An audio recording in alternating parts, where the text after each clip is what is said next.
A preparação do ator. Capítulo 16. No limiar do subconsciente. O diretor começou com a animadora observação de que deixáramos para trás a parte mais longa do nosso trabalho de preparação interior. Toda esta preparação treina o estado interior de criação de vocês, ajuda-os a encontrar o superobjetivo e a linha direta de ação. Cria uma técnica psíquica consciente e, por fim, leva-os, e isto ele disse com um toque de solenidade, à região do subconsciente. O estudo dessa importante região faz parte fundamental do nosso sistema. Nossa mente consciente arranja, impondo-lhes um pouco de ordem, os fenômenos do mundo exterior que nos cerca. Não existe uma linha demarcatória nítida entre a experiência consciente e a subconsciente. Nosso consciente, muitas vezes, aponta a direção em que o subconsciente continuará com a tarefa. Portanto, o objetivo fundamental da nossa psicotécnica é colocar-nos em um estado criador no qual o nosso subconsciente funcione naturalmente. É justo dizer que essa técnica tem com a natureza criadora subconsciente a mesma relação da gramática com a poesia. É triste quando consideramos gramaticais avassalam poético. No teatro, isto se dá com excessiva frequência, mas, ainda assim, não se pode passar sem a gramática. Deve-se usá-la como auxiliar no arranjo do material criador subconsciente, pois só depois de organizado é que ele pode assumir forma artística. No primeiro período de elaboração consciente de um papel, o ator busca, tateando, chegar à vida de sua parte, sem entender completamente o que está passando nela, nele mesmo e em volta dele. Quando atinge a região do subconsciente, abrem-se os olhos de sua alma e ele se apercebe de tudo, até de ínfimos detalhes, e tudo aquilo adquire um significado totalmente novo. Tem consciência de novos sentimentos, concepções, visões, atitudes, tanto no papel como em si próprio. Transposto o limiar, nossa vida interior espontaneamente assume uma forma simples, plena, pois a natureza orgânica dirige todos os centros importantes do nosso equipamento criador.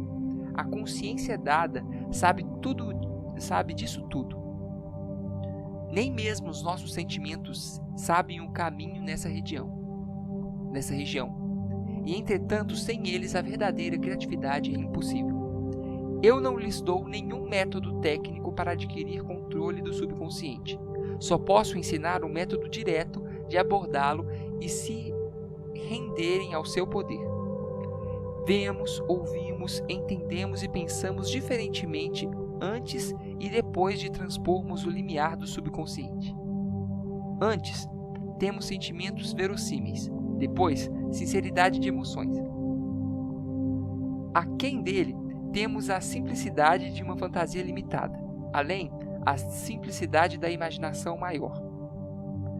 A nova liberdade, deste lado, no limiar, é cerceada pela razão e pelas convenções.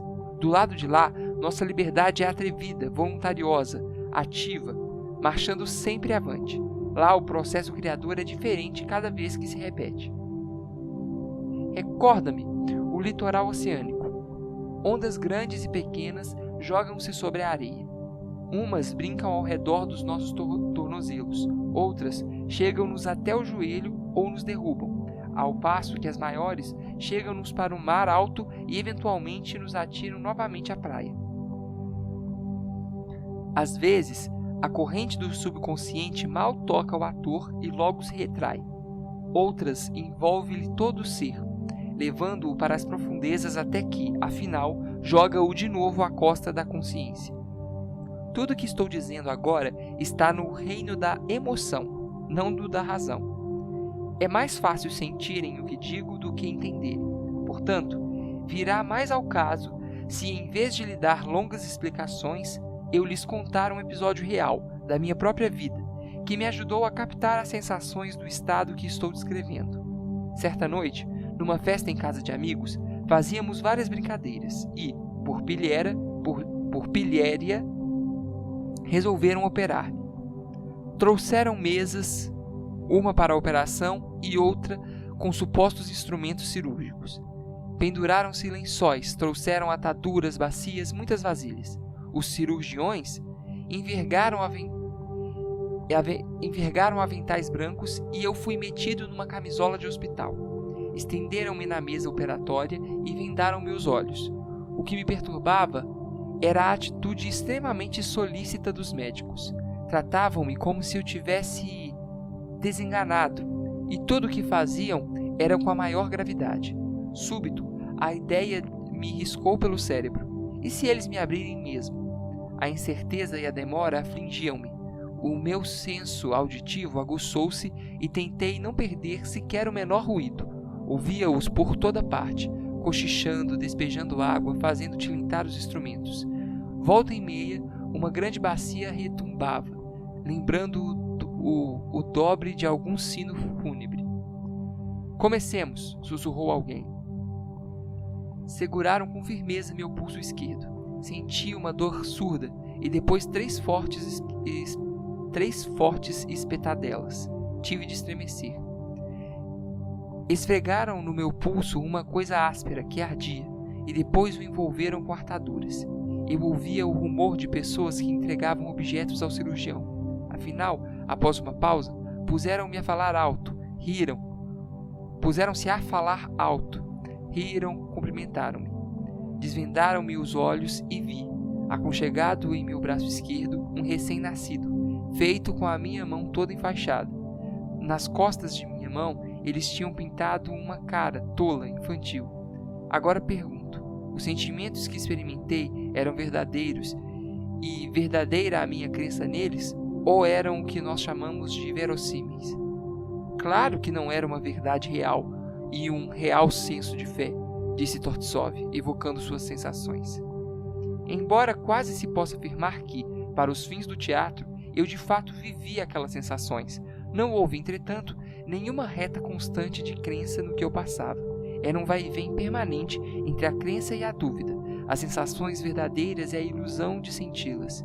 O tempo todo eu sentia que, se de fato fosse operado, passaria justamente pelos transes que passei durante essa operação de mentira. Não resta dúvida que a ilusão tinha suficiente ar de vida.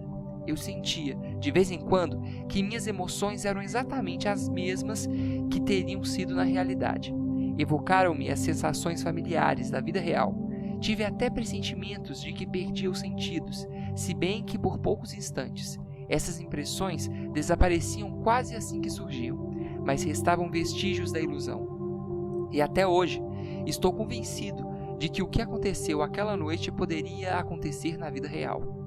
Essa foi minha primeira experiência na condição que chamamos a região do subconsciente, disse o diretor, concluindo seu relato. É um erro pensar que o ator experimenta um segundo estado de realidade quando está em cena fazendo o trabalho criador. Se fosse assim, nosso organismo físico e espiritual seria incapaz de suportar a quantidade de trabalho que lhe seria imposta. Como já sabem, nós, em cena, vivemos das lembranças emocionais de realidades. Às vezes, essas lembranças chegam a um ponto de ilusão que as torna semelhantes à própria vida real. Embora seja possível o esquecimento total do eu e uma inabalável fé no que se está passando em cena, essas coisas raramente ocorrem. Sabe-se de momentos isolados, uns breves, outros mais demorados, em que o ator se perde na região do subconsciente. Mas o resto do tempo, a verdade se altera com verossimilhanças e a fé com probabilidade. A história de que lhes contei ainda há pouco é um exemplo de lembranças de emoções com as sensações requeridas pelo papel. A analogia resultante dessa coincidência faz o ator aproximar-se mais da pessoa que ele está interpretando. Nessas horas, um artista criador sente sua própria vida na vida de seu papel, e a vida de seu papel idêntica à sua vida pessoal. O resultado dessa identificação é uma metamorfose miraculosa. Depois de refletir uns instantes, Tortsov prosseguiu. Outras coisas além dessas coincidências do papel com a vida real conduzem-nos à região do subconsciente. Muitas vezes, uma simples ocorrência exterior que nada tem a ver com a peça, nem com o papel, nem com as circunstâncias peculiares do ator, injeta, de repente, um pouco de vida real no teatro e instantaneamente nos arrebata para um estado de criatividade subconsciente. Que tipo de ocorrência? Perguntaram. Qualquer coisa. mesmo um lenço que cai ou uma cadeira derrubada. Um incidente vivo no clima condicionado no palco é como um sopro de ar puro numa sala abafada. O ator tende a apanhar o lenço ou a cadeira espontaneamente, pois isso não foi ensaiado na peça. Não o faz como ator, mas de um modo comum, humano, e cria assim um pedacinho de verdade em que tende a acreditar. Essa verdade ressaltará em vivo contraste com o ambiente convencional condicionado que o cerca. Ele tem a liberdade de incluir em seu papel esses momentos acidentais de realidade ou deixá-los de fora. Pode tratá-los como ator e, dessa única vez, encaixá-los na linha do seu papel, ou então, por um momento, pode sair do papel, remover a intromissão acidental e então voltar à convenção do teatro e retomar a ação interrompida. Se realmente puder crer na ocorrência espontânea e incluí-la em seu papel, ela o ajudará. Pô-lo-á rumo ao limiar do subconsciente. Essas ocorrências muitas vezes atuam como uma espécie de diapasão, ferem uma nota viva e nos desviam da falsidade e da artificialidade, restituindo-nos a verdade. Um só momento desses pode orientar todo o resto do papel. Por isso, aprendam a apreciar qualquer ocorrência dessas. Não as deixem escapar. Aprendam a utilizá-las com critério quando acontecerem espontaneamente. São um excelente meio para aproximá-los do subconsciente. Hoje, a observação inicial do diretor foi: até agora, temos tratado de ocorrências acidentais, capazes de servir como meio de aproximação do subconsciente. Mas nelas, não podemos basear nenhuma regra. Que pode fazer um ator quando não está seguro de que acertará? Não tem outra saída senão a de recorrer a uma psicotécnica consciente. Esta poderá preparar meios e condições favoráveis à abordagem da região do subconsciente. Compreenderão isto melhor se lhes der um exemplo prático. Kostya e Vânia, por favor, representem para nós a cena inicial do exercício com o dinheiro queimado. Devem se lembrar de que iniciamos qualquer trabalho criador descontraindo primeiro os nossos músculos. Façam, portanto, o favor de sentar-se confortavelmente e descansar, como se estivessem em casa. Subimos ao palco e cumprimos suas ordens. Não basta. Descontraiam-se mais, gritou Tortsov, da plateia. Ponham-se ainda mais à vontade. Vocês têm de sentir-se mais à vontade do que quando estão em suas casas, porque não estamos lidando com a realidade, e sim com a solidão em público. Portanto, afrouxem de fato os músculos. Cortem 95% dessa tensão. Vocês talvez pensem que eu estou exagerando o cálculo do meu excesso de tensão. De modo algum. O esforço feito pelo ator quando se põe diante de um público numeroso é incalculável. O pior é que todo esse esforço e essa força são promovidos sem que o ator quase os perceba, queira ou sequer pense neles. Portanto, tenham a maior ousadia ao se descartarem do máximo de tensão que puderem. Não precisam pensar um momento sequer que ficarão com menos do que a necessária. Por mais que reduzam a tensão, nunca o farão bastante. E onde está o limite? Perguntou-lhe alguém. Seu próprio estado físico e espiritual lhe dirá o que está certo. Você sentirá melhor o que é verdadeiro e normal quando chegar ao seu estado que chamamos de eu sou. Eu já estava sentindo que Tortsov não podia pedir um estado mais descontraído do que aquele em que eu me achava. Apesar disso, continuou a pedir menos tensão ainda. O resultado foi que exagerei e cheguei a um estado de prostração e dormência. Esse é outro aspecto de rigidez muscular e tive de combatê-lo. Para isso, mudei minhas poses e tentei livrar-me da pressão por meio da ação. Passei de um ritmo rápido, nervoso, para outro que era lento, quase preguiçoso. O diretor não só percebeu, como aprovou o que eu fazia. Quando o ator está se esforçando demais, é bom às vezes introduzir uma atitude mais leve, mais frívola em relação ao trabalho. É um outro modo de enfrentar a tensão. Mas eu ainda não conseguia alcançar a verdadeira sensação de estar à vontade que tenho quando me esparramo em meu sofá, lá em casa. A essa altura, Tortsov, além de pedir ainda mais descontração, lembrou-nos de que não devíamos estar fazendo isso apenas por fazê-lo. Recordou-nos os 3 passos: tensão, descontração e justificação. Tinha toda razão, pois me esquecera deles e assim que corrigi esse erro, senti-me passar por uma transformação total. Todo o meu peso foi puxado para a terra. Afundei-me na poltrona, onde estava semi-reclinado. Parecia-me agora que a maior parte da minha tensão se esvaíra. Assim mesmo, não me sentia tão livre como na vida real. O que estaria acontecendo? Quando parei para analisar minha condição, vi que a minha atenção fora forçada e me impedia de descontrair. E isso o diretor observou. A tensão forçada nos agrilhoa tanto quanto os espasmos musculares. Quando nossa natureza interior está nas suas garras, o processo subconsciente não se pode desenvolver normalmente. É preciso alcançar liberdade interior, tanto quanto a descontração física. Nisso também 95% é para jogar fora, suponho, acrescentou Vânia. Acertou. O excesso de tensão é exatamente o mesmo, só que é preciso tratá-lo com mais sutileza. Em comparação com os músculos, os fios da alma são como teias de aranha em relação a cabos. Sozinhos, rompem-se facilmente, mas é possível tecer com eles fortes cordões. Seja como for, uma vez tecidos, convém tratá-los com delicadeza. Como é que se pode lidar com espasmos interiores? Perguntou um aluno. Da mesma forma que lidamos com as contrações musculares. Procura-se primeiro o ponto de tensão, em seguida tenta-se aliviá-lo e, finalmente, com uma suposição adequada, constrói-se uma base para nos libertarmos dele.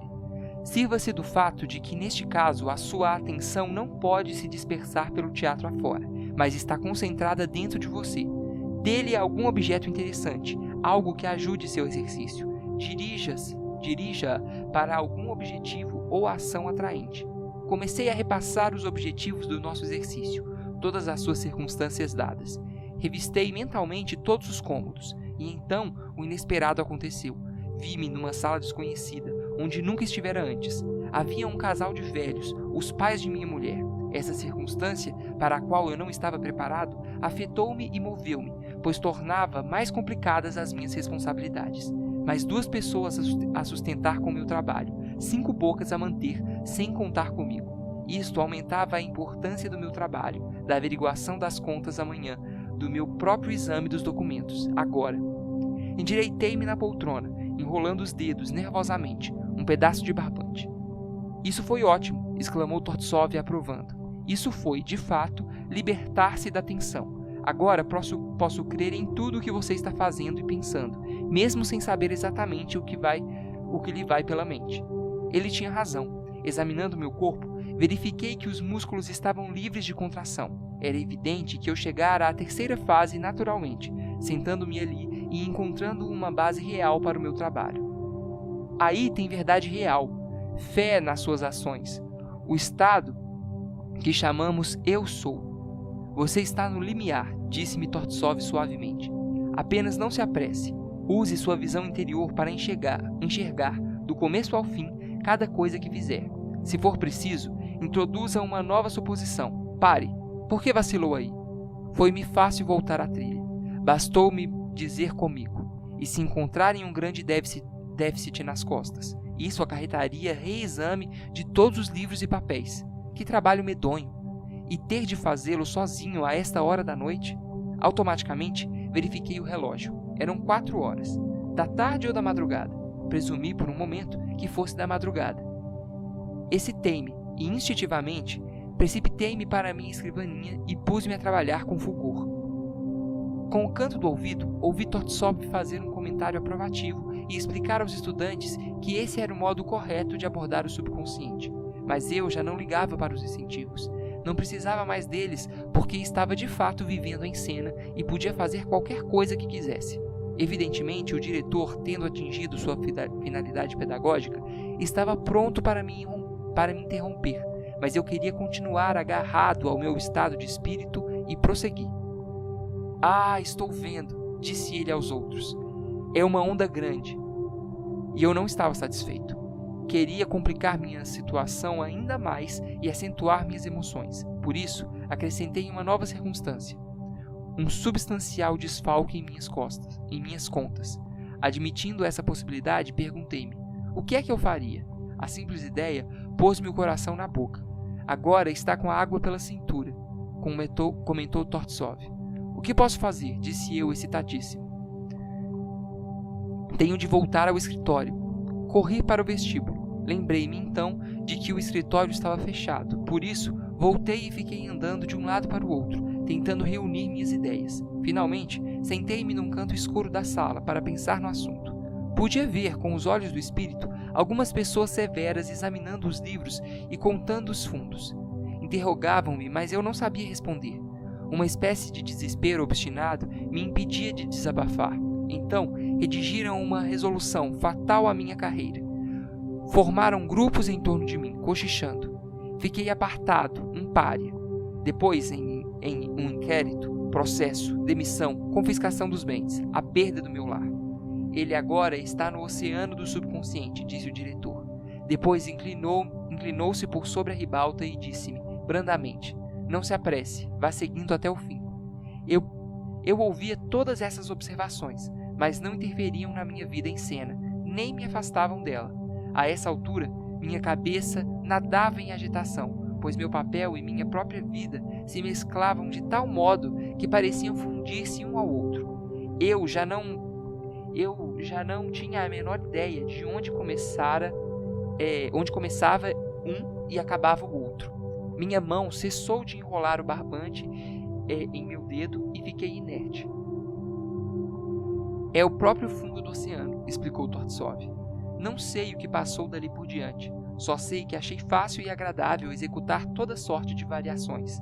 Resolvi outra vez que devia voltar ao escritório, depois ir ao meu advogado. Ou então, decidi que era preciso encontrar certos documentos para limpar meu nome, e vasculhei toda a espécie de gavetas. Quando acabei de atuar, o diretor me disse com grande seriedade: agora tenho o direito de dizer que encontrou, por experiência própria, o oceano do subconsciente. Podemos fazer experiências análogas, tomando como ponto de partida um dos elementos da disposição criadora, imaginação e suposições, desejos e objetivos, se forem bem definidos, emoções, se despertadas naturalmente. Pode-se começar com várias proposições e concepções. Se pressentirem subconscientemente a verdade de uma peça, vocês terão naturalmente despertada sua confiança nela, e o estado do eu sou virá em seguida. O que é importante lembrar em todas essas combinações é que, seja qual for o elemento escolhido como ponto de partida, terão de levá-lo avante até o limite das possibilidades dele. Vocês já sabem que quando adotam qualquer um desses elos da corrente criadora, arrastam também com ele os outros todos. Eu estava em êxtase, não porque o diretor me elogiasse, mas porque sentira outra vez a inspiração criadora. Quando confessei a Tortsov, ele explicou: você não está tirando da lição de hoje a conclusão certa. Aconteceu uma coisa muito mais importante do que está supondo. A vinda da inspiração é um mero acidente. Não se pode contar com ela, mas pode confiar no que de fato se deu. O importante é, a inspiração não lhe veio por si mesma. Você a convocou, preparando o terreno para ela. Este resultado é muitíssimo mais importante.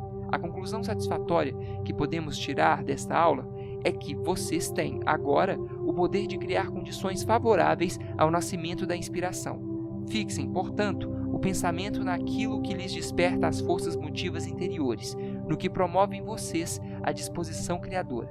Pensem no superobjetivo e na linha direta de ação que leva a ele. Em suma, tenham em mente tudo o que possa ser controlado, conscientemente, e que os possa levar até o subconsciente. Esta é a melhor preparação possível para a inspiração, mas nunca tentem abordar a inspiração diretamente por si mesma. O resultado disso é a contorção física e o oposto de tudo o que vocês desejam. Infelizmente, o diretor teve de adiar para a próxima aula a discussão mais ampla desse assunto.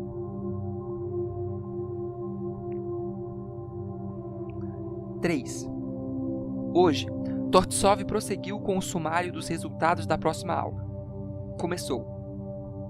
Kostya lhes deu uma demonstração prática de como a psicotécnica subconsciente desperta a criatividade subconsciente da natureza. A princípio, vocês poderiam pensar que não conseguimos nada de novo. O trabalho começou como devia, com a libertação dos músculos. A atenção de Kostya concentrava-se em seu corpo, mas ele habilmente, transferiu-a para as circunstâncias hipotéticas do exercício. Novas complicações interiores justificavam que ficasse ali em cena, sentado imóvel. Nele, essa base para a imobilidade libertou-lhe completamente os músculos. Criou, então, toda sorte de novas condições para sua vida fictícia. Estas acentuaram o clima de todo o exercício e aguçaram a situação com possíveis indícios de tragédia, o que foi uma fonte de emoção verdadeira. Agora pergunto: e o que há de novo em tudo isso? A diferença é infinitesimal, e está no fato de eu o ter obrigado a executar cada ato criador até o seu mais pleno limite. Só isso. Como pode ser só isso? Interrompeu Vânia. Muito simples. Leve todos os elementos do estado interior de criação, suas forças motivas interiores e sua linha direta de ação até o limite da atividade humana, não a teatral, e sentirá inevitavelmente a realidade da vida interior.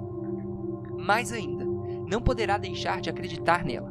Já repararam que, cada vez que nasce essa verdade e a crença que depositam nela, o subconsciente involuntariamente entra em ação e a natureza põe-se a funcionar? Portanto, quando sua psicotécnica é levada ao último limite, o terreno está preparado para o processo subconsciente da natureza. Se souberem, ao menos, como é importante esse novo acréscimo, é muito agradável pensar que cada pedacinho da criatividade está repleto de impaciência, exaltação e complexidades. Mas, na realidade mesmo, verificamos que até a mais ínfima ação ou sensação, o mais tênue recurso técnico, só pode adquirir uma significação profunda em cena se for impelido até o seu limite de possibilidades, até a fronteira da verdade e fé humanas, e do sentido do eu sou.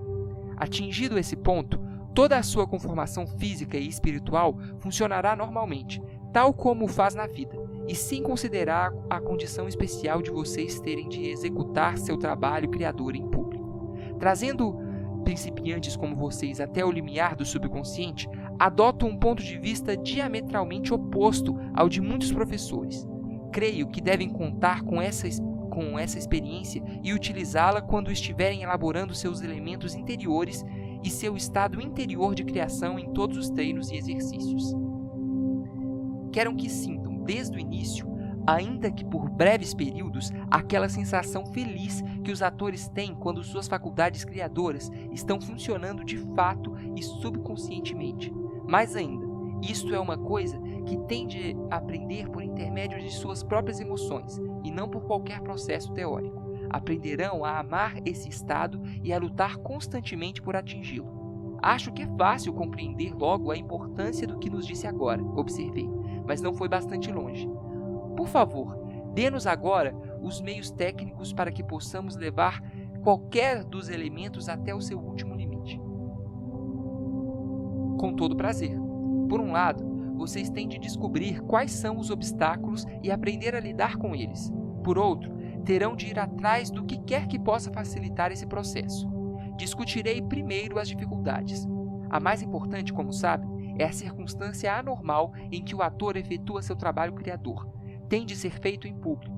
Os métodos para enfrentar esse problema já lhes são familiares. Vocês têm de alcançar um estado criador adequado. Façam isso antes de qualquer outra coisa. E quando sentirem que as suas faculdades interiores estão prontas, deem à sua natureza interior o leve estímulo de que precisa para entrar em funcionamento. É justamente isso que eu não entendo. Como é que se faz? Exclamou Vânia, introduzindo algum incidente inesperado, espontâneo. Um toque de realidade. Tanto faz que ele seja de origem física ou espiritual. A única condição é que tenha afinidade com o superobjetivo e a linha direta de ação. Você ficará excitado com a qualidade inesperada do incidente e a sua natureza ocorrerá. Mas onde é que encontro esse leve toque de verdade? Insistiu Vânia. Em toda parte, no que você sonha, pensa, supõe ou sente. Em suas emoções, seus desejos, suas pequenas ações, internas ou externas, em sua disposição, nas entonações de sua voz, em algum detalhe imperceptível da produção, da marcação. E depois, o que acontece? Sua cabeça ficará dando voltas com a excitação de súbita e total fusão de sua vida com o papel. Poderá durar pouco, mas enquanto durar, você será incapaz de distinguir entre você mesmo e o personagem que estiver interpretando. E depois, como já lhes disse, a verdade e a fé os levam à região do subconsciente e os entregam à força da natureza. Uma breve pausa e o diretor prosseguiu. Há outros obstáculos no caminho. Um deles é a indefinição. O tema criador da peça pode ser vago, ou, possivelmente, a linha da direção sem nitidez. Pode-se elaborar um papel erradamente ou podem ser indefinidos seus objetivos. O ator pode sentir-se inseguro quanto aos meios de expressão que escolheu. Se ao menos vocês soubessem como a dúvida e a indecisão nos podem oprimir, o único jeito de resolver essa situação é esclarecer tudo o que não estiver bem nítido. E eis aqui uma outra ameaça. Alguns atores não percebem plenamente as limitações que lhes foram impostas pela natureza. Enfrentam problemas que ultrapassam sua capacidade de resolvê-los. O cômico quer representar tragédia, o velho quer ser galã. O tipo simples anseia por papéis heróicos e a ingênua pelos dramáticos. O resultado só pode ser uma atuação forçada, a impotência, a ação mecânica estereotipada. Também essas coisas são grilhões, e o único meio de se libertarem delas é o estudo da sua arte e de vocês mesmos em relação a ela. Outra dificuldade frequente decorre do trabalho consciencioso demais, do esforço excessivo. O ator bufa, obriga-se a dar expressão exterior e a uma coisa que não sente. Tudo o que se pode fazer, neste caso, é aconselhá-lo a não fazer tanta força. Todos esses são obstáculos que vocês terão de aprender a distinguir. O lado construtivo, a discussão daquilo que os pode ajudar a chegar ao limiar do subconsciente, é uma questão complicada, para a qual já não temos tempo suficiente hoje. 4. Chegamos ao lado positivo, disse o diretor, começando nossa aula de hoje. As condições e meios que ajudam o ator no seu trabalho criador e o conduzem à terra prometida do subconsciente. É difícil falar sobre esse reino. Ele nem sempre está sujeito ao raciocínio. O que se pode fazer? Podemos passar a uma discussão do superobjetivo e da linha direta de ação. A eles por quê? Por que escolheu esses dois? Qual a relação? Perguntaram vários estudantes perplexos. Principalmente porque ambos têm feições predominantemente conscientes e estão ambos sujeitos à razão. Outros motivos para a escolha surgirão durante a aula. Tortsov pediu a Paulo e a mim que interpretássemos os versos iniciais da primeira cena entre Iago e Otelo. Preparamo-nos e a interpretamos com concentração e com os sentimentos interiores adequados. Qual é agora o intento de vocês? Perguntou Tortsov. Meu principal objetivo é atrair a atenção de Kostya, respondeu Paulo. E me concentrava em entender o que Paulo dizia e tentar visualizar interiormente as observações que me fazia, expliquei. Por conseguinte, um de vocês estava chamando a atenção do outro a fim de atrair-lhe a atenção, e o outro tentava penetrar e visualizar as observações que lhe eram feitas. Não, senhor, protestamos vigorosamente. Mas é só isso que podia acontecer na ausência de um superobjetivo e da linha direta de ação para a peça toda. Não pode haver senão ações individuais, desconexas, cada uma efetuada em função de si mesma. Repitam agora o que fizeram e acrescentem a cena seguinte, em que Otelo faz pilhérias com Iago. Quando terminamos, Tortsov perguntou-nos de novo qual tinha sido o nosso objetivo. Dos farniente, foi o que respondi. E o que aconteceu com seu objetivo anterior de entender seu colega? Foi absorvido pela etapa seguinte, que era mais importante. Agora repita tudo até essa altura e acrescente mais um pequeno trecho, os primeiros vislumbres do ciúme. Fizemos o que ele mandou e definimos desajeitadamente o nosso objetivo, como caçoar do absurdo do voto de Iago. E onde estão agora os seus objetivos precedentes? Sondou o diretor. Ia dizer-lhe que também eles tinham sido tragados por um alvo subsequente e mais importante, mas considerei minha resposta e fiquei calado. Que há? Por que se preocupa? Pelo fato de que, a esta altura da peça, o tema da felicidade é interrompido e o do ciúme começa. Não é interrompido, corrigiu Tortsov. Modifica-se com as circunstâncias alteradas da peça. Primeiro, a linha atravessa um curto período de felicidade para o recém-casado Otelo. Ele faz chacota com Iago e então sobrevém o assombro, a consternação, a dúvida. Repele o assalto da tragédia, acalma seus ciúmes e volta ao seu feliz estado. São-nos familiares essas mudanças de disposição na vida real. A vida vai correndo suavemente e então, de súbito, instilam-se a dúvida, a desilusão, o sofrimento e, mais tarde, eles se desvanecem e tudo torna a brilhar. Vocês nada têm a temer destas mudanças. Pelo contrário, aprendam a tirar delas o máximo partido e a intensificá-las. No presente caso, é fácil fazê-lo. Basta recordarem as primeiras fases do romance de Otelo com Desdémona, o recente e feliz passado, e depois contrastar tudo isso com o horror e a tortura que Iago apresenta para o mouro.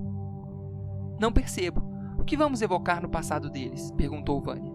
Pense nos maravilhosos primeiros encontros em casa de Brabâncio, as histórias de Otelo, os encontros secretos, o rapto da noiva e o casamento, a separação na noite de núpcias, o novo encontro em Chipre, sob o sol meridional, a inesquecível lua de mel e então, no futuro, tudo por causa da infernal intriga de Iago, o quinto ato. Agora vamos.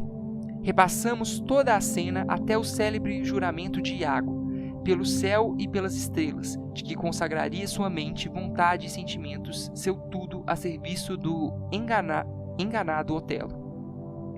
Se assim trabalharem por toda a extensão da peça, seus objetivos menores serão, naturalmente, absorvidos por alvos maiores e menos numerosos, que ficarão como guias ao longo da linha direta de ação. Esse objetivo maior recolhe, subconscientemente, todos os menores, formando eventualmente a linha direta de ação para a tragédia toda.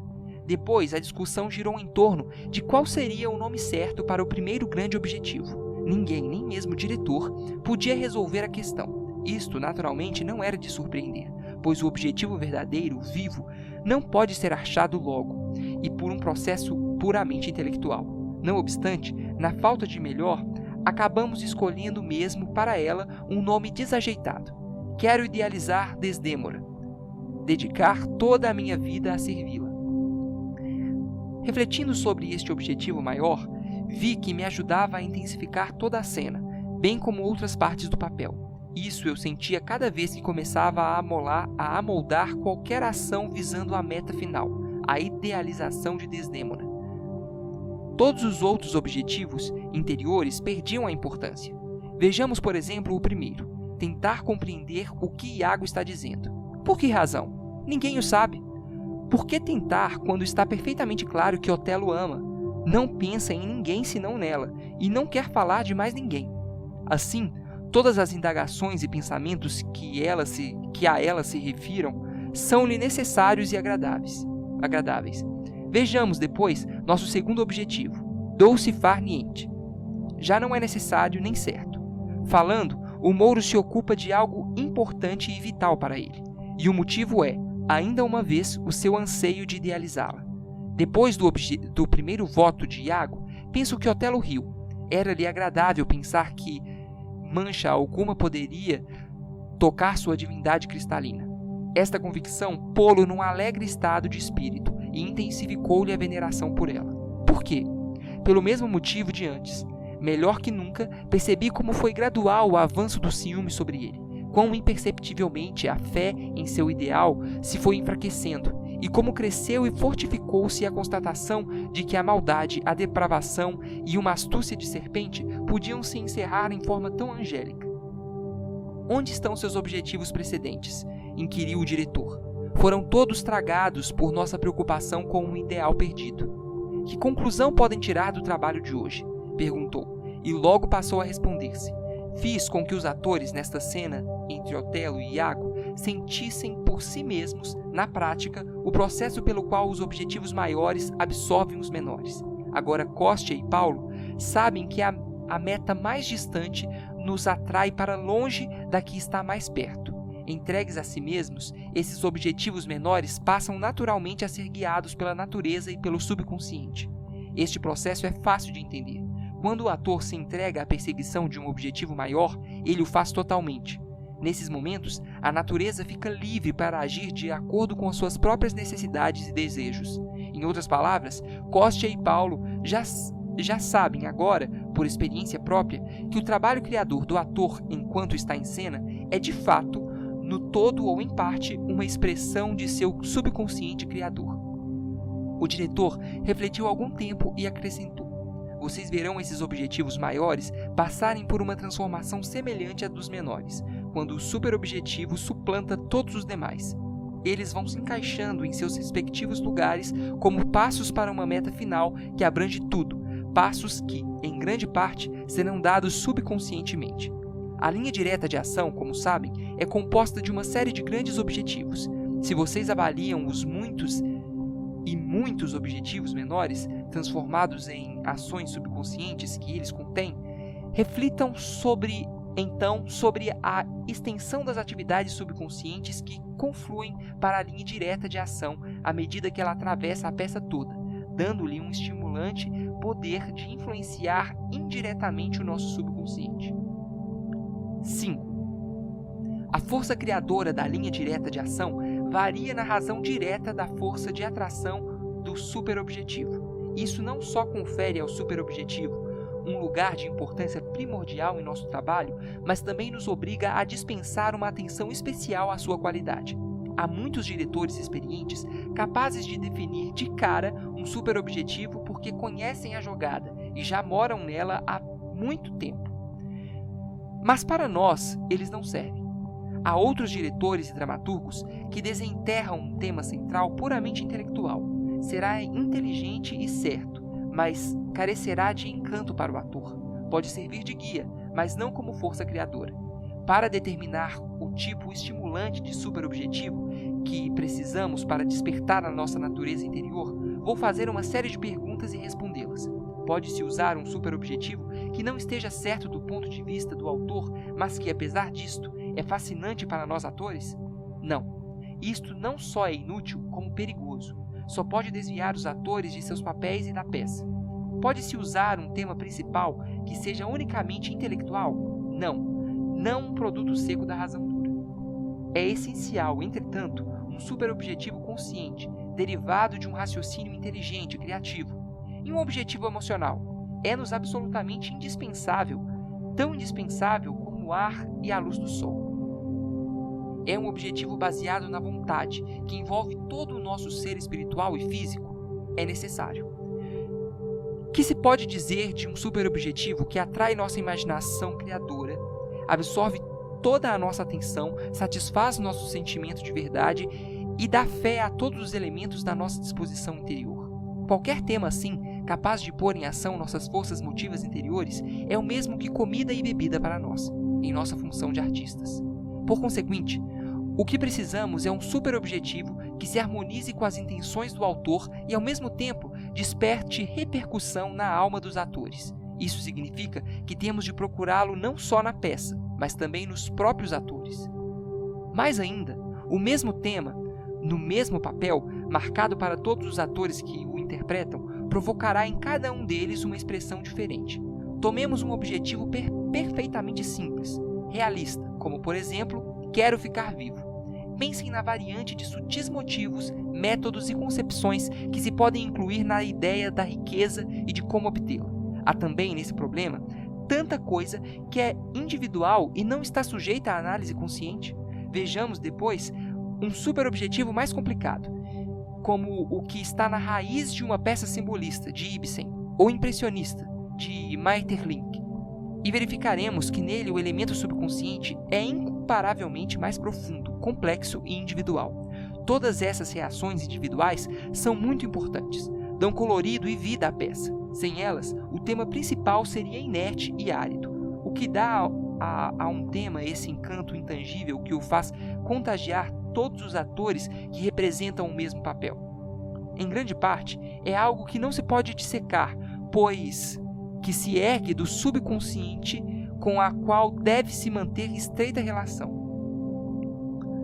Vânia ficou aflito outra vez e perguntou: então, como é que o alcançamos? Da mesma forma como fazem com os diversos elementos, vocês o levam até o último limite da veracidade e da sincera credibilidade, até o ponto em que o subconsciente entra em ação por si só. Aqui também vocês têm de fazer aquela pequena mas extraordinariamente importante adição, tal como fizeram quando discutimos o desenvolvimento extremo das funções dos elementos e também quando abordamos a questão da linha direta de ação. Não deve ser muito fácil achar um superobjetivo irresistível assim, disse alguém. É impossível fazê-lo sem preparação interior. O que se costuma fazer, entretanto, é muito diferente. O diretor senta-se em seu escritório e passa os olhos na peça. Quase que ainda no primeiro ensaio, anuncia aos atores o tema principal. Eles tentam seguir sua direção. Alguns, por acaso, podem apreender a essência interior da peça. Outros a abordarão de um modo exterior, formal. É possível que, de início, usem o tema do diretor para dar rumo certo ao trabalho, mas depois o desprezam. Ou seguem a linha da produção, o jogo de cena, ou correm atrás do enredo e de uma execução mecânica da ação e das falas. Naturalmente, um superobjetivo que leva a tais resultados é porque perdeu toda a significação. O ator deve achar por si mesmo o tema principal. Se por algum motivo for-lhe dado por outra pessoa, ele deverá filtrá-lo através do próprio ser, até que suas próprias emoções sejam influenciadas. Para achar o tema principal, será que basta empregar os nossos métodos habituais de psicotécnica para promover um estado interior adequado e depois acrescentar o toque extra que leva à região do subconsciente? Apesar do grande valor que atribuí a esse trabalho preparatório, devo confessar que, a meu ver, nem o estado interior que ele cria é capaz de empreender a busca do superobjetivo. Não podemos tatear em busca dele fora da própria peça. Vocês precisam, portanto, sentir, mesmo que em pequeno grau, a atmosfera da sua existência de ficção na peça, e depois verter esses sentimentos no estado interior que já haviam preparado. Assim como o levedo causa a fermentação, esse sentimento de vida numa peça fará com que suas faculdades criadoras entrem em ebulição. Como é que se põe fermento em nosso estado criador? Perguntei, intrigado. Como poderemos fazer-nos sentir a vida da peça antes mesmo de a termos estudado? Grisha me confirmou e disse: naturalmente, é preciso primeiro estudar a peça e o seu tema principal. Sem nenhum preparo? À froide? Interrompeu o diretor. Já lhes expliquei o resultado disso e protestei contra esse tipo de ataque de uma peça ao papel. Mas minha principal objeção é contra colocar o ator numa situação impossível.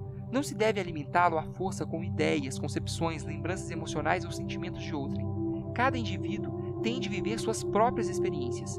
É importante que elas lhe sejam peculiares e que sejam análogas às da pessoa que ele vai interpretar. Não se pode engordar um ator como se fosse um capão. É preciso que o seu próprio apetite sinta-se tentado. Uma vez desperto, exigirá o material de que precisa para as ações simples. Absorverá, depois, o que lhe for dado e o assimilará. A tarefa do diretor consiste em fazer com que o ator peça e procure os detalhes para fazer uma análise intelectual do papel. Desejá-lo-usar para a execução de objetivos reais. Além disso, qualquer informação ou material de que ele não careça imediatamente para atingir seus fins só lhe atravanca a mente e interfere em seu estado. Ele deve ter cuidado para que isto não aconteça, principalmente no período inicial da criatividade. Então, o que é que podemos fazer? Perguntou Vânia. Sim, disse Grisha, fazendo eco. O senhor nos diz que não podemos estudar a peça, mas temos de conhecê-la. Devo lembrar-lhes, mais uma vez, que o trabalho que estamos discutindo é baseado na formação de linhas feitas de objetivos físicos pequenos, acessíveis, pequenas verdades, confiança nelas, coisas estas que são tiradas da própria peça e que lhes dão um clima de vida. Antes de fazer um estudo pormenorizado da peça ou do papel, faça alguma pequena ação, não importa quão ínfima, que você execute com sinceridade e veracidade. Digamos que um dos personagens da peça tem de entrar numa sala. Você sabe entrar numa sala? Perguntou Tortsov. Sei, respondeu Vânia prontamente. Está certo. Então entre, mas deixe-me assegurar-lhe que não conseguirá fazê-lo antes de saber quem você é, de onde veio, em que sala está entrando, quem mora na casa e um monte de outras circunstâncias dadas que terão de influenciar seu ato. O preenchimento de tudo isso, para que você possa entrar na sala como deve, forçá-lo-á a aprender alguma coisa sobre a vida da peça. Mais ainda, o ator tem que elaborar por si mesmo essas suposições, dando-lhes a sua própria interpretação. Se o diretor tenta impô-las, o resultado é a violência. No meu modo de agir, isso não pode acontecer, porque o ator pede ao diretor aquilo de que precisa, à medida que vai precisando. Esta é uma condição importante para a criatividade livre, individual. O artista deve utilizar o seu próprio material espiritual, humano, pois é esta a única matéria com que ele pode moldar a sua alma viva para o seu papel. Mesmo se sua contribuição for pequena, o fato de ser dele mesmo a tornará melhor. Suponhamos, no correr da trama, que você, entrando naquela sala, depare com um credor e que o pagamento da sua dívida para com ele anda muito atrasado. O que você faria? Não sei, exclamou Vânia. Tem de saber, ou não pode interpretar o papel. Apenas dirá suas falas mecanicamente e atuará com fingimento ao invés de verdade. Você tem de se pôr numa situação análoga à do personagem. Se for preciso, acrescente novas suposições. Tente lembrar-se de alguma vez em que você mesmo esteve em situação semelhante e de como agiu. Se nunca esteve, crie a situação imaginária. Às vezes, pode-se viver com mais intensidade e nitidez na imaginação do que na realidade. Se fizer todos os preparativos para seu trabalho de um modo humano, real e não mecanicamente, se for lógico e coerente em relação aos seus propósitos e ações, e se levar em conta todas as condições que acompanham a vida do seu papel, não tenho a menor dúvida de que saberá exatamente como atuar. Compare o que você tiver decidido com o enredo da peça e perceberá um certo parentesco, em maior ou menor grau. Passará a sentir que, dadas as circunstâncias, as opiniões e a posição social da personagem que interpreta, teria mesmo de agir como ele agiu. E esta intimidade com o papel chamamos percepção de nós mesmos no papel e do papel em nós. Suponhamos que você repasse toda a peça, todas as suas cenas, pedaços, objetivos, encontre as ações certas e se habitue a executá-las do princípio ao fim. Você terá, então, estabelecido uma forte exterior de ação que nós chamamos de a vida física do papel. A quem pertencem essas ações? A você ou ao papel? A mim, naturalmente, disse Vânia. O aspecto físico é seu, e as ações também, mas os objetivos, sua fundamentação e sequência interiores e todas as circunstâncias dadas são mútuos. Onde é que você se retira e o papel começa? Isso é impossível dizer, respondeu Vânia perplexo. Tudo o que deve lembrar é que as ações que elaboraram não são simplesmente exteriores, estão baseadas em sentimentos interiores, são reforçadas pela confiança que depositam nelas. Dentro de vocês, paralela à linha das ações físicas, tem uma linha contínua de emoções que raiam pelo inconsciente. Não é possível seguir sincera e diretamente a linha de ação externa e deixar de sentir as emoções correspondentes.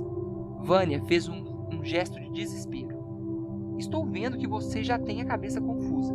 Isso é um bom sinal, pois mostra que tanto do seu papel já se mesclou com o seu próprio ser que você não pode absolutamente descobrir onde traçará o limite entre você mesmo e o papel. Devido a este estado, irá sentir-se mais chegado ao papel do que nunca. Se repassar assim toda a peça, terá uma noção verdadeira da sua vida interior. Até mesmo quando essa vida ainda se encontra em estado embrionário, ela é vital. Mais ainda, você mesmo pode falar pelo personagem. Isto é da máxima importância, à medida que for desenvolvendo seu trabalho sistemática e pormenorizadamente. Tudo que você acrescentar, proveniente de uma fonte interior, terá seu devido lugar. Portanto, deve procurar atingir o ponto em que atacará o papel novo concretamente, como se fosse sua própria vida. Quando perceber esse real parentesco com o papel, poderá despejar sentimentos em seu estado criador interior, milítrofe com o subconsciente, e ousadamente lançar-se ao estudo da peça e seu tema principal. A essa altura, já terão compreendido que é longa e penosa a tarefa de achar um superobjetivo e uma linha direta de ação amplos, profundos, estimulantes, capazes de conduzi-los ao limiar do subconsciente e carregá-los para as suas profundezas. Também veem, agora, como é importante durante a procura captar o que o autor da peça tinha em mente e achar em vocês mesmos uma nota de ressonância. Quantos temas têm de ser reduzidos para que outros possam crescer? Quantas vezes temos de mirar e atirar antes de acertarmos em cheio? Todo artista verdadeiro, enquanto estiver em cena, deve focalizar toda a concentração criadora unicamente no objetivo e na linha direta de ação, no seu sentido mais amplo e profundo. Se eles estiverem certos, tudo mais será feito, subconscientemente, miraculosamente, pela natureza. Isto se dará sob a condição de que o ator recrie seu trabalho, cada vez que repetir o papel com sinceridade, verdade e retidão. Só assim poderá sua arte livrar-se da atuação mecânica e estereotipada, dos truques e de todas as formas da artificialidade. Se o conseguir, terá ao seu redor, em cena, gente de verdade e vida verdadeira e uma arte viva, purificada de todos os elementos degradantes.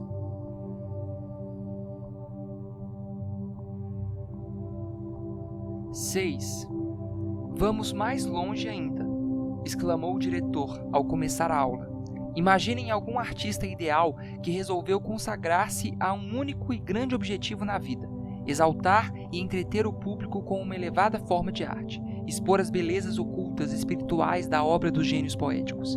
Dará interpretações novas de peças e papéis já célebres, de modo a salientar-lhes as qualidades mais essenciais. Sua vida inteira consagrar-se-á a essa alta missão cultural.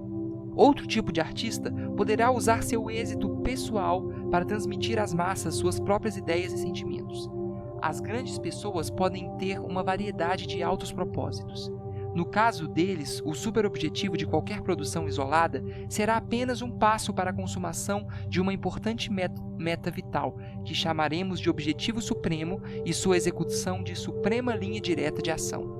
Para ilustrar o que digo, vou-lhes contar um incidente da minha própria vida.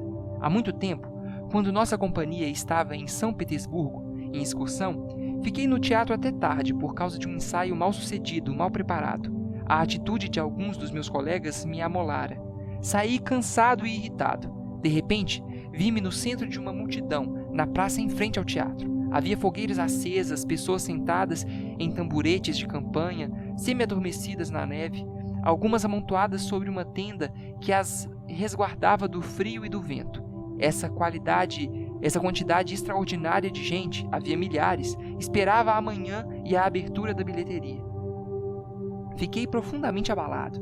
Para avaliar o que aquela gente estava fazendo, tive de me perguntar: que acontecimento, que gloriosa expectativa, que assombroso fenômeno, que gênio mundialmente célebre poderia induzir-me a tiritar noite após noite no frio, principalmente quando esse sacrifício nem sequer me daria o almejado ingresso, mas apenas uma senha para ficar na fila com a possibilidade de obter uma entrada? Não soube responder a mim mesmo, pois não conseguia achar acontecimento capaz de persuadir-me a arriscar a saúde e talvez até a vida por causa dele. Pensei só na importância do teatro para aquelas pessoas. Devemos ter constantemente esta profunda consciência disso. Que grande honra para nós podermos trazer felicidade de tão alta ordem a milhares de pessoas. Senti-me logo preso do desejo de marcar para mim mesmo uma meta suprema, cuja execução constituiria uma suprema linha direta de ação e nela seriam absorvidos todos os objetivos menores. O perigo seria deixar que a nossa atenção se focalizasse por muito tempo em algum problema pequeno, pessoal. Nesse caso, o que aconteceria? O mesmo que acontece a um menino quando ata um peso na ponta de um barbante e depois o enrola numa vara. Quanto mais se enrola, menor fica o barbante, e menor é o círculo que descreve, e acaba por bater na vara. Mas suponhamos que outra criança enfie a sua vara na órbita do peso. O movimento do peso fará com que este amarre o seu barbante na segunda vara, arruinando o brinquedo do primeiro menino. Nós, atores, temos tendência para cair no desvio desse mesmo modo, aplicando nossa energia em problemas à margem do nosso objetivo primordial. Está claro que isso é perigoso e exerce em nosso trabalho uma influência deletéria. Durante todas essas aulas recentes, eu me senti assaz desalentado por ouvir tantos raciocínios sobre o inconsciente. O subconsciente é a inspiração. Como é que se pode raciocinar sobre ele? Fiquei ainda mais escandalizado por ser obrigado a ir construindo o subconsciente com pedacinhos e migalhas. Por isso, fui ao diretor e disse-lhe o que pensava. O que o faz pensar, disse ele, que o subconsciente permanece inteiramente à inspiração. Pertence inteiramente à inspiração. Sem pensar nesse instante, dê-me o nome de um substantivo. Aí voltou-se abruptamente para Vânia, que disse: uma flecha. Por que uma flecha e não uma mesa, que está aí na sua frente, ou um lustre pendurado aí em cima? Não sei, respondeu Vânia. Nem eu, disse Tortsov, mas ainda sei que ninguém sabe. Só o seu subconsciente poderá dizer-lhe por que esse determinado objeto veio ao primeiro plano da sua mente. E então fez outra pergunta a Vânia. Em que está pensando ou o que está sentindo? Eu? Vânia hesitou. Passou a mão pela cabeça, levantou-se de choque e depois sentou-se. Esfregou os pulsos nos joelhos, apanhou no chão um pedaço de papel e o dobrou. Tudo isso como preparativo para a resposta. Quero vê-lo repetir conscientemente cada um dos pequenos movimentos que executou ainda agora, antes de estar pronto a me responder. Só o seu subconsciente poderia resolver o quebra-cabeça e por que você fez todos esses movimentos. Dizendo isso, voltou-se outra vez para mim e disse: notou como tudo o que Vânia fez carecia de inspiração, mas assim mesmo encerrara muita subconsciência? Assim também você a encontrará em certo grau no mais simples ato, desejo, sentimento, problema, ideia, comunicação ou adaptação. Habitualmente, vivemos bem perto do subconsciente, encontramo-lo a cada passo que damos. Infelizmente, não podemos adaptar aos nossos fins todos esses momentos de subconsciência, e também eles são mais raros justamente onde mais necessitamos, em cena. Tente encontrar um só que seja numa produção bem acabada, entranhada, surrada. Nela só haverá hábitos estabelecidos, retintos, conscientes e mecânicos. Mas os hábitos mecânicos, em parte, são subconscientes, insistiu Grisha. Sim, mas não do tipo de subconsciência que estamos discutindo, replicou Tortsov. Precisamos de um subconsciente criador, humano, e o lugar onde se deve buscá-lo é, sobretudo, num objetivo emocionante e em uma linha direta de ação. Neles, a consciência e a subconsciência estão maravilhosas e sutilmente mescladas. Quando o ator está completamente absorto em algum objetivo profundamente comovente, de modo a lançar-se à sua execução com todo o ser, apaixonadamente, alcança um estado que chamamos de inspiração. Nesse estado, quase tudo o que faz é subconsciente, e ele não tem noção consciente de como efetua seu propósito. Vocês veem, portanto, que esses períodos de subconsciência estão espalhados por toda a extensão das nossas vidas. Nosso problema é afastar tudo o que interfere com eles e reforçar qualquer elemento que lhes facilite o funcionamento. Nossa aula hoje foi curta, porque o diretor tomara parte num espetáculo à noite. 8. Agora vamos fazer um check-up, propôs o diretor, entrando na sala para a nossa última aula. Depois de quase um ano de trabalho, cada um de vocês deve ter formado uma concepção definida do processo criador dramático. Vamos tentar comparar esse conceito com o que tinham quando chegaram. Maria, lembra-se de ter procurado um broche aqui, nas dobras do pano, porque o procedimento de seu trabalho em nosso curso dependia de você achá-lo? Consegue lembrar-se de como esforçou, como correu por toda parte e fingiu representar o desespero e como se divertiu? Esse tipo de atuação ainda seria capaz de satisfazê-la agora? Maria pensou um pouco e depois um sorriso divertido raiou em seu rosto.